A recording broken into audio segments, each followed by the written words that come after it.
Assalamualaikum warahmatullahi wabarakatuh. Perkenalkan, nama saya Agrilia Damayanti Skorno Putri.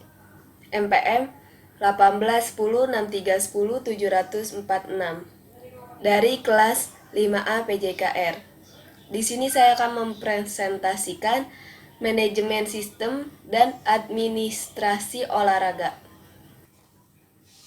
Mengarahkan manajemen sebagai proses pencapaian dari target organisasi secara efektif dan efisien melalui perencanaan, pengorganisasian, kepemimpinan, dan pengontrolan sumber daya organisasi.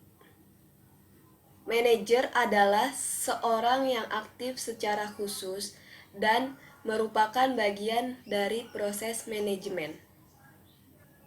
Karena manajer biasanya mengontrol fungsi dari masing-masing bagian, seperti merekomendasi kenaikan gaji atau promosi, membuat sumber daya alam manusia menjadi lebih efektif, dan menentukan beban kerja.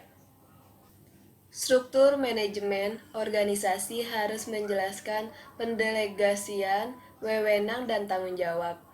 Pekerjaan manajemen mungkin lebih efektif diorganisir oleh fungsi, rentang kendali harus dipertimbangkan dalam struktur organisasi.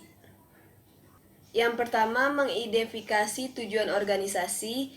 Yang kedua, tujuan ke unit fungsional yang bermakna. Yang ketiga, mengatur unit fungsional yang diidentifikasi menjadi unit-unit pengolahan yang tepat seperti departemen. Yang keempat, siapkan model struktur organisasi dan melakukan uji coba. Yang kelima, merevisi model yang diterima ke dalam input caranya. 6. Aturan tujuan ke unit fungsional yang bermakna. Pengertian administrasi adalah kegiatan tata usaha kantor dan melayani. Sedangkan dalam pengertian luas ada dalam 3 sudut. Yang pertama, proses. Yang kedua, fungsi atau tugas. Yang ketiga, keperanatan atau institusi. Karakteristik dari sebuah motivasi kerja itu antara lain: yang pertama, kemampuan dalam meningkatkan pelayanan dan prestasi. Yang kedua, menetapkan tujuan. Yang ketiga, motivasi yang menumbuhkan semangat dan keyakinan bersama. Keempat, fokus dalam mempromosikan sikap positif. Yang kelima, menurut Maslow, motivasi sebagai hierarki 5 kebutuhan. Implikasi bagi organisasi menurut Nadrell dan Lawler adalah: yang pertama, memperoleh apa yang mereka imbalkan, bukan apa yang mereka inginkan. Yang kedua, pekerjaan itu sendiri secara intrinsik dalam menjadi imbalan. Ketiga, superior langsung memainkan peran penting dalam proses motivasi. Yang pertama, manajer harus secara aktif dan dengan sengaja harus memotivasi bawahannya. Yang kedua, manajer harus memahami kekuatan dan kelemahan sendiri sebelum berupaya merubah perilaku orang lain. Yang ketiga, manajer harus menyadari bahwa karyawan mempunyai motivasi dan kemampuan yang berbeda-beda. Yang keempat, imbalan harus dikaitkan dengan prestasi, bukan dengan pertimbangan senioritas dan pertimbangan lainnya.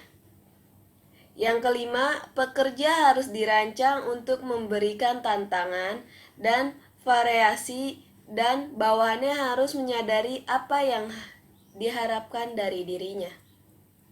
Yang keenam, manajemen harus membantu perkembangan suatu kultur organisasi yang berorientasi pada prestasi. Yang ketujuh, manajer harus dekat dengan karyawan dan menyelesaikan masalah.